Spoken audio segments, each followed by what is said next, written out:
What's up, guys? Ian here, coach of your Ladner Lantern, and bring you guys the first section of this Evil Season 2 recap.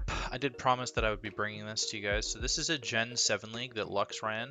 I took over for a team that was not doing super well initially, and I did only lose one game in the regular season after taking over. It was an 8-week league. We lost week 7. I took over week 4, and I won week 4, 5, 6, and 8. Which got me into playoffs. So this is a summary of playoffs. We actually got an FF win in quarterfinals because the dude is an absolute plug, and he just was not prepared to face me. So that's on him, and I'm not gonna beat around the bush about that. I actually hate that guy so much. He's just such a pain in the ass. But instead, we moved into semifinals playing the other Ian, Endless Gadgets.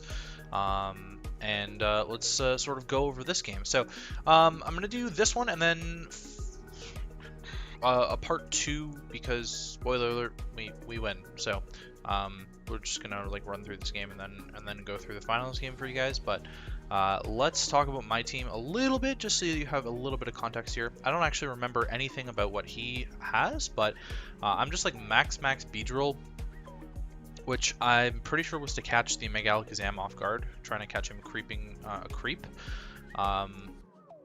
So that's a Mega Alakazam, by the way. Finny, Terrakion, Registeel, Licky, and Diggersby. For context, this is a Gen 7 league, like I said. There were Z captains, and then this is basically like the top 6 mons on my roster, basically. I'm a Tangaberry and a Necrozma, physically defensive, designed to be able to check Terrakion, ST Terrakion, even with X-Scissor.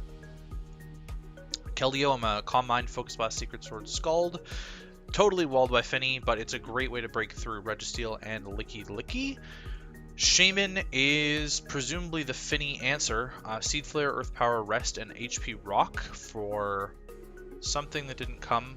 I want to say Moltres, something along those lines. I'm not sure. I can't remember what his team was. Maybe I could bring that up, and that would be a little bit more helpful. Evil. I'm just gonna do this in like 2 parts, by the way. So it'll be this part, and then I'll like splice it together with the next one. So okay, so he had a Talonflame, which is what the HP Rock was for. And there was also a Kyurem that didn't come. But yeah, basically the speed on the Beedrill was definitely for the Mega Alakazam. Excuse me. Ugh, wouldn't be a me video if I wasn't yawning, right? I'm a specially defensive Togekiss, which is designed to be able to somewhat handle Mega Alakazam on the special side there.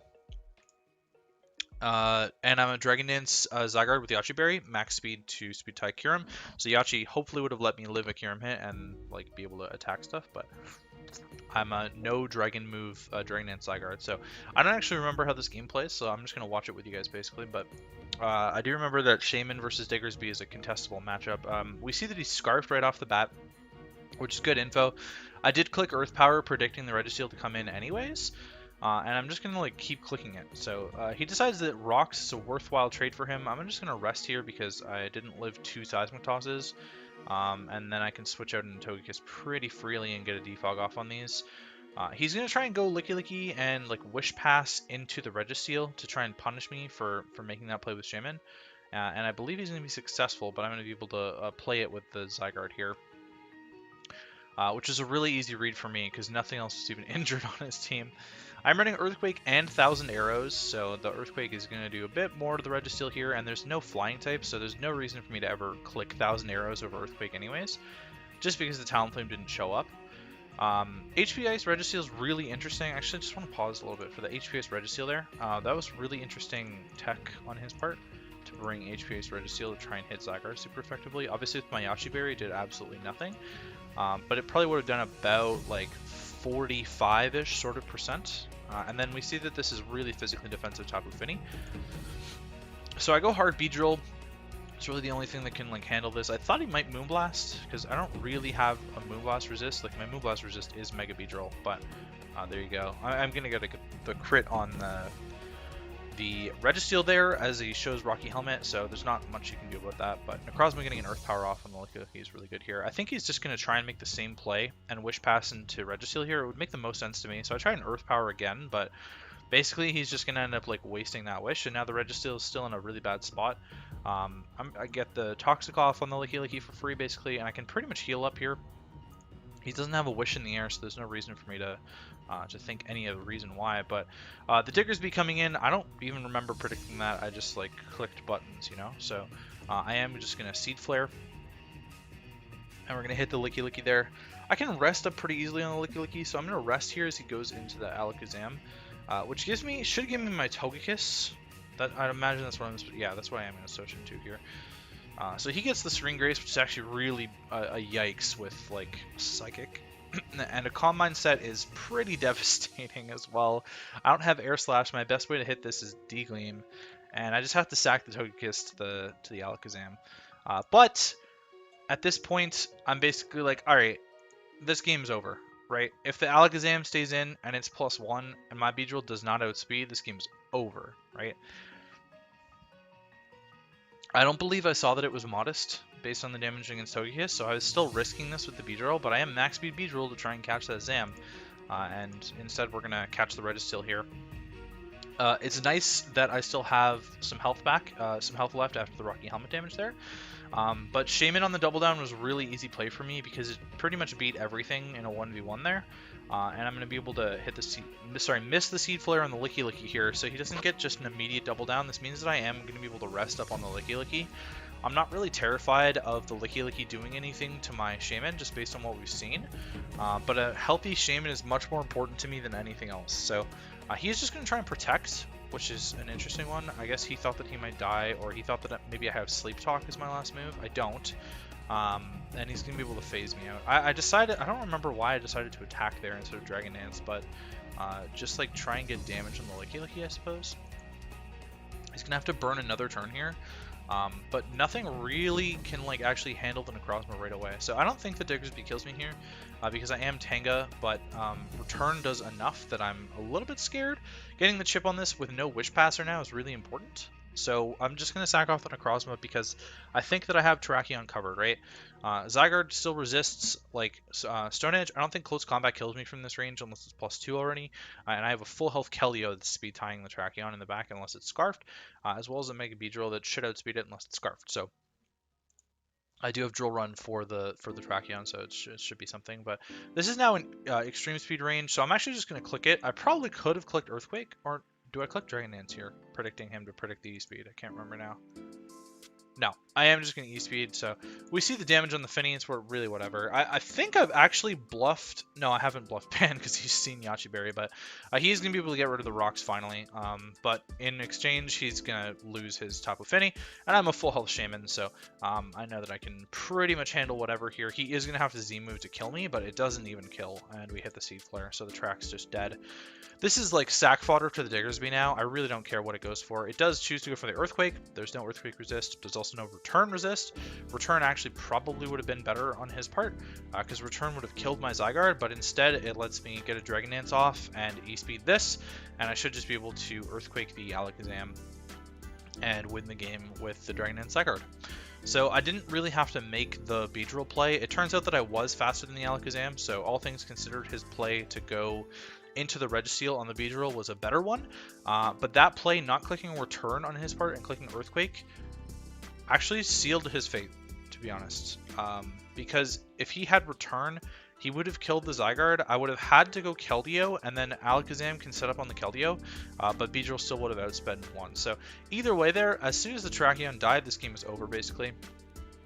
And I think you could probably go all the way back and say as soon as Licky Licky and Finny died, like that sequence of turns, that the game was over. I think I really just had this in check like a long way back based on just the remaining sets that I have and what he had. He really would have had to like pop off with Scarf Diggersby, and I don't know that there were moves that he could lock himself into there to win the game except Return. Like he would have had to like super crit Return or something, or like I would have had to miss predict with Keldeo or something like that. Like he needs Finny alive, I think, to handle Keldeo at all. So once Finny dies, Keldeo gets to kill the Diggersby as long as I'm not chipped, baits the Zam in, which baits the Beedrill in, and the game's over. So that is it for the first game, and now I'm just going to cut and splice you directly into the second game, the finals match against Blitz.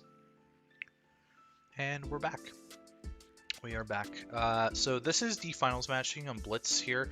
Blitz was the first seed heading into playoffs. He had an amazing record in the regular season. His team was also disgusting. So let's talk about his team really quick. I'll go through the whole thing. Torn T, Mega Glade, Nidoking, Klefki, Rotom Mow, Vaporeon, Mismagius, Primarina, Incineroar, Blissey, and Electrode. The Z-move users are either the Torn or the Mismag, and the Mismag didn't come. So in this game, the only Z user can be the Tornadus. On my team, my Z user is actually Heatran and Heliolisk, so I could not have even used one against Ian in the semis. But I am able to use Z Heatran here, which I believe I am. Let's go through that build real quick talk about my build here.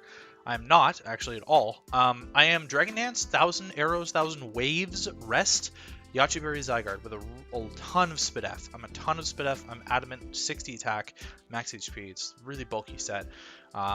Designed to get a setup on Nidoking, I believe. I believe it's designed to Dragon Dance on Nidoking. Or Torn, one or the other. Like, Yache Berry lets me handle either Ice Beam or Icy Wind. 1000 Waves is to trap stuff. I don't remember what I was trying to trap though. Incineroar, might have been Incineroar. It might have been Klefki, might have been trying to trap Klefki. I can't even recall what that was for. This is a really janky Zygarde set though. Heatran is fully Spit F. This is definitely for the Torn. And the Rotom, I suppose, as well, which didn't come. Obviously, look at his team rank. He's got like 4 threats, an Incineroar, and a Klefki. It's just terrifying. Necrozma, I'm an Adrenaline Orb Necrozma for the Incineroar with SD, Photon Geyser, Moonlight, and Brick Break, which doubled as a way to hit the Incineroar and get rid of screens from the Klefki. With a ton of speed for Tornadus after a Dragon Dance. I outspeed that, or... No, that can't be right. What? Oh, after the Adrenaline Orb, sorry. I'm outspeeding Tornadus. Togekiss is a specially defensive set once again, so this is my Primarina answer. Kind of a pseudo Nidoking answer. I can't take Sludge Wave, but I can take everything else. I've got Heal Bell, Air Slash, Flamethrower, and Defog.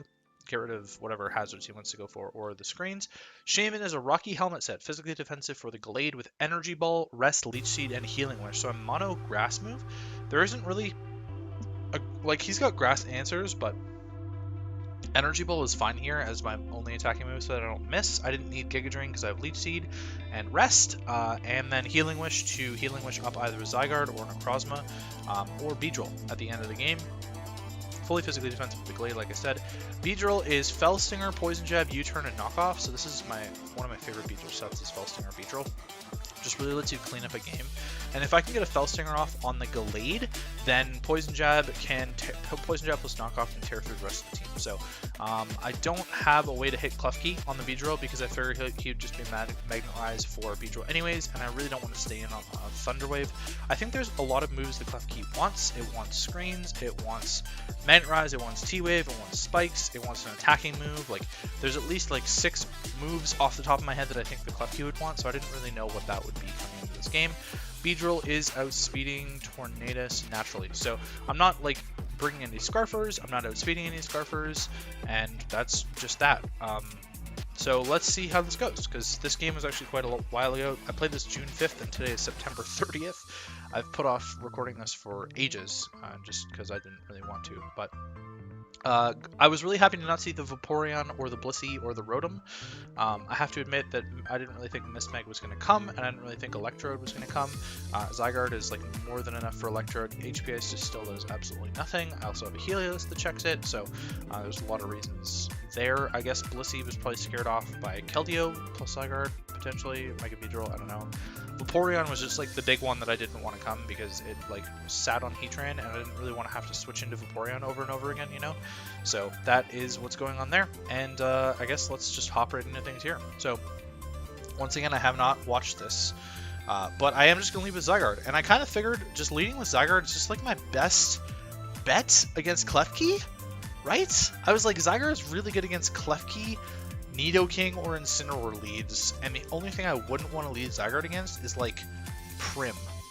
And he doesn't lead Prim, he leads Torn, which is not one of the 3 that I was expecting, but I kind of just figured, well, this matchup sucks anyways, I'm just going to Dragon Dance. So he's going to Hurricane, but I'm actually just going to Dragon Dance in his face. And the Spit F that I have is actually coming in hard clutch, so I think I just go for it again. Yeah, I knew that I lived another one, so now I'm +2 speed, +1 attack, and I just 1000 waves and kill the Incineroar right away. So Incineroar is dead, which pretty much means that Necrozma's in a really good spot. I need the Klefki dead as well. I don't know what his decision was here going into the Nidoking. This doesn't make any sense to me. Oh, Magnet Rise Klefki doesn't make any sense because I have 1000 Arrows Zygarde, which I only remembered in the game, and now it's coming back to me that I'm like, oh, of course he's not going to Magnet Rise. Why didn't I bring Drill Run on Beedrill? But I just Dragon Dance on the Nidoking again because I know it can't kill me with Ice Beam because of all of my Spidef. I knew that I lived Life Orb thing, right? So I basically just get to do this. Instead of like going Prim afterwards, he decides to just sack Prim, which is really strange. And then going Klefki, he gets up his Reflect. He dies to 2, and he doesn't have Speed Beam, so he just gets up his Screams. But at this point, Zygarde has just killed 3 of his Pokemon. So I'm feeling pretty good about myself, to be honest. And I guaranteed get a hit off on this Gallade. I know for a fact that I live a Shadow Sneak with my HP investment, even if he's Adamant, which he can't really be Adamant against my team because I have a Keldeo, so he has to be Jolly. But basically, Zygarde just punched a hole. It took out 3 Mons solo, and it's still healthy enough to be able to like attack the Gallade. Whatever I want to do against this Gallade, I can attack it. I can't even remember. What's my last move again? Now I need to look this up, because I don't even remember what my last move is. Is it E-Speed? No, it's Rest. It's Rest. So, I mean, there's not really an opportunity for me to rest up. Now that my Yache Berry's gone, I can't really do anything. It can kind of semi-handle Tornadus, but I don't really need it. So, I am just going to opt to attack here, I believe. And deal with the Gallade in any way that I can.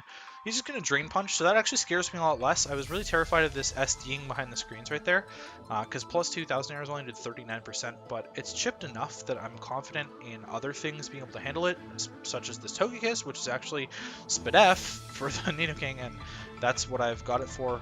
We obviously don't live a Sludge Wave very much, but getting chip on the Nidoking is also important. Nidoking and Gallade, they can't heal. The Gallade has Drain Punch for healing, but the Nidoking cannot heal at all, so this seemed like a good enough time to go Necrozma and just like kill the Nidoking.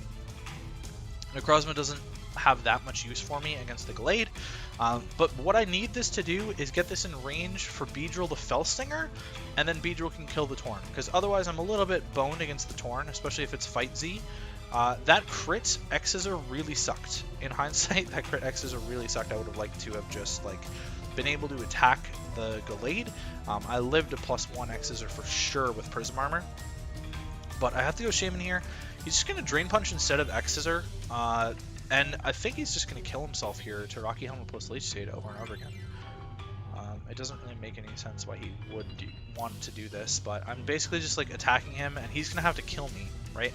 So Drain Punch is going to get him enough HP back that he doesn't die to Rocky Helmet, which is exactly perfect for me, because this means that Fellstinger kills this, and it means that I'm able to kill the Tornadus with a +3 Poison Jab. Otherwise, the Torn actually would have definitely had my number.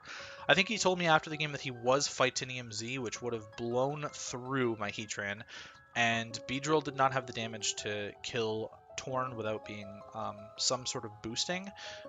So I'm not sure how I would have been able to handle that. I did have Protect on the Heatran actually, so I could have like protected to scout for Fightinium Z from the Torn. But then it becomes a mind game of him using it and all those things. So it probably ends up in a position where I have to like double into Beedrill on a Focus Blast, which could be a Hurricane, and that's just a lost game. But instead we win. So this was a nice title run for us. I was terrified of Blitz like before this game. This team was just nuts. But the fact that he just gave me 3 Pokemon to Zygarde and then still was able to take out 4 relatively easily with the combo of Gallade plus Nidoking, I mean, that kind of shows you why it's so terrifying, right? So that's all she wrote on Evil Season 2, and hopefully you guys enjoyed this run. I had a blast playing the season, taking over the team, and just no pressure, basically. No pressure on me at all. I didn't make any drops or anything like that. I thought the team was fine. It had a lot of my favorites on it, and I just had a blast playing Gen 7 again. I mean, this was 2021 that I played this, like a year and a half post Gen 7 at this point. We're now almost 2 years post Gen 7 and into Gen 8 now, and it's nice to sort of revisit those like wonky formats. So yeah, I really enjoyed this. This is the last like championship video that I really have to post for you guys for right now. But yeah, keep an eye out for the next NCL season, basically. And I'll catch you guys on the next one.